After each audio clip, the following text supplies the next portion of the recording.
apa, dia bilang kayak gitu. Makanya jangan dihantam emosi semuanya. Nanti kalau sampean hantam emosi Aku semuanya, yang enggak. repot sampean. Iya, aku ngerti Hmm. sampean punya tanggungan, aku ngerti sampean nggak punya duit, tapi bukan berarti kita itu marah-marah, bingung, Enggak bingung. marah, cuman aku tuh gugup, kaget gimana sih ini kok.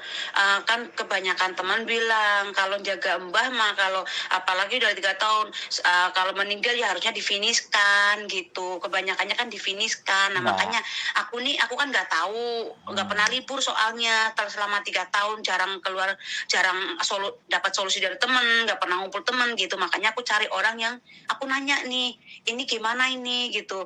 Emang bener nih aku hak-hak aku apa nih, kalau aku kan udah 3 tahun, kan harusnya dapat surat difiniskan. Ini yang aku coba mau tahu, kalau bisa ya aku